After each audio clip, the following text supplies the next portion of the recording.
Okay, welcome back here. We are looking at a table where I'm in the big blind holding 9 of diamonds, 10 of diamonds.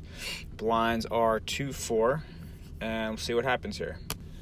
All right, there's a raise from under the gun to 800, and with 9-10 of diamonds, I'm already thinking that I'm going to be calling this raise if it gets back to me. 9-10 is a pretty solid starting hand. Other hands I would make a call with in this spot would be any ace, pocket pairs 2 through queen, and king jack, king queen, and actually any 2 cards over 7 here.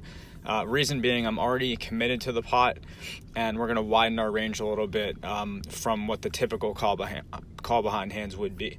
So we'll keep moving here. Player to the left folds. There's another call. And we have another call from the button. So there's actually going to be 4 people in the hand after I make this call. I'm sitting okay here. Again, a lot of people get excited when they see suited connectors.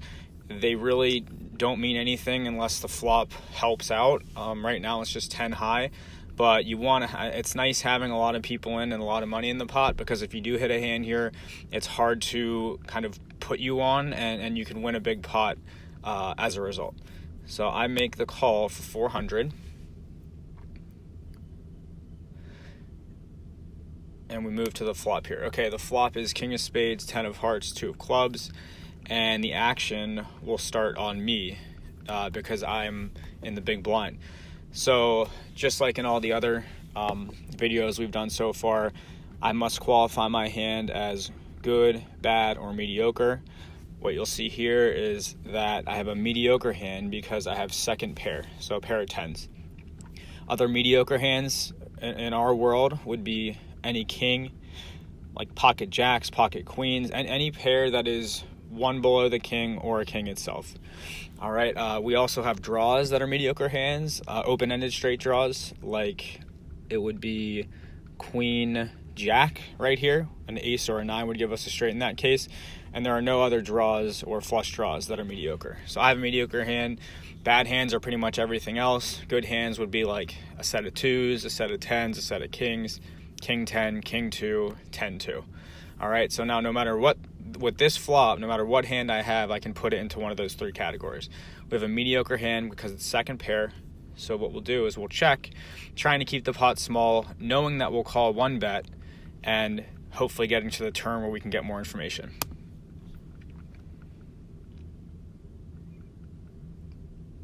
I make the check, and we have a bet from player from under the gun. This is, as we probably have shown you in other videos, is a continuation bet. So what that means is this player raised, remember they raised to 800 coming into the pot, and then the action is now checked to them on the flop, and they're following up with a bet. So this is a continuation bet. Now recall that continuation bets can be made with good hands, they can be made really with anything, but a lot of times it's just meant to get everybody else to fold. All right, so that's the first thing I'm thinking, is that, hey, that's just a continuation bet. It doesn't necessarily mean that he has pocket aces or some huge hand. He could have a lot of different hands. Now we have other people in the hand too, so let's see what happens before the action comes back to me. All right, there's 1 fold, 2 folds. If one of those other players had gotten into the pot, I'd probably just fold. You know, it's possible someone has a king, in which case I'm really far behind and it's going to be hard to win.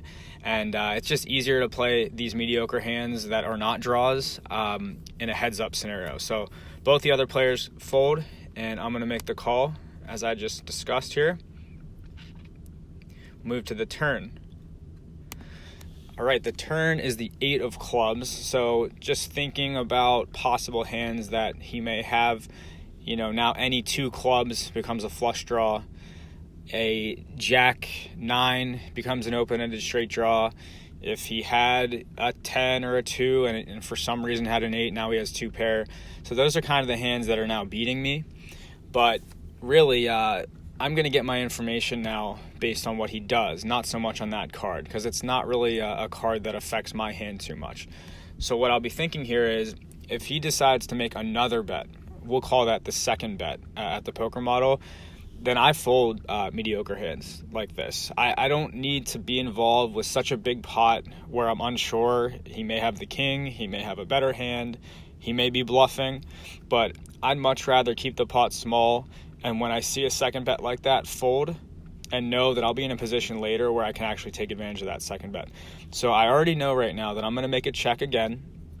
If there's a second bet, I'm going to fold. And if my opponent checks, well, then we're going to make it to the river where I'm going to have some good options on what I can do with my mediocre hand. Let's see what happens. All right, so I check and my opponent checks behind me. The river is the ace of spades.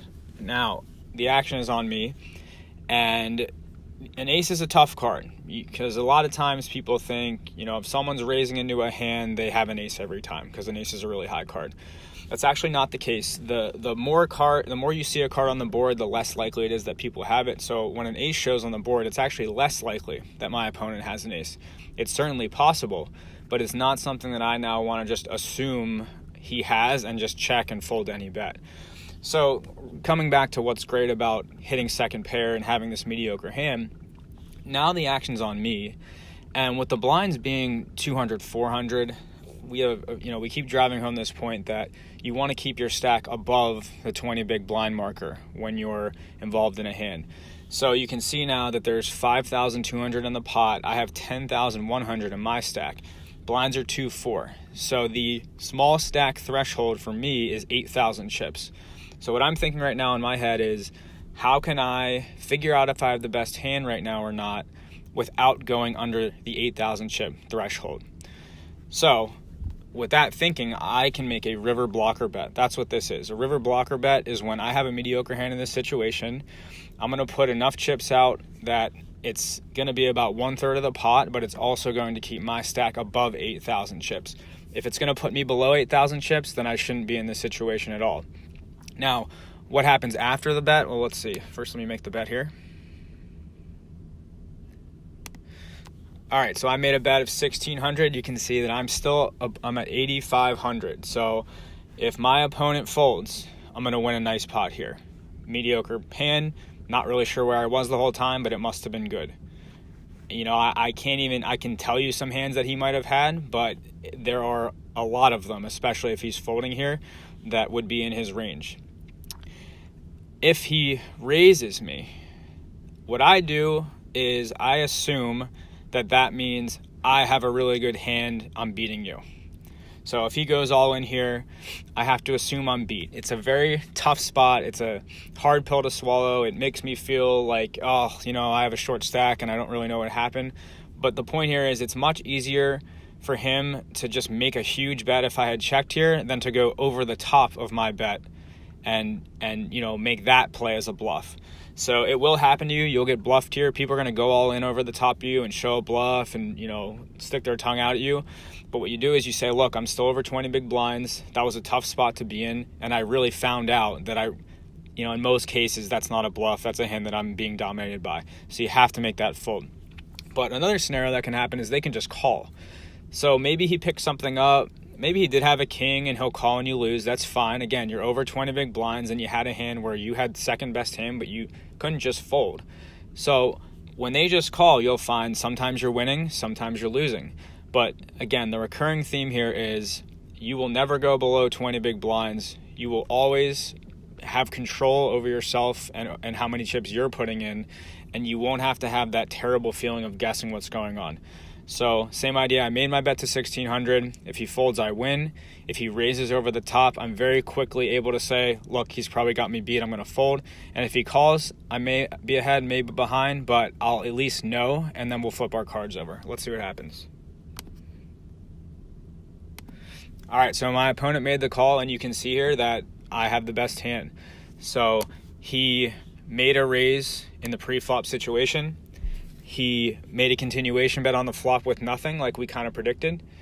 Then he actually improved his hand on the turn, which caused him to check and not make the second bet.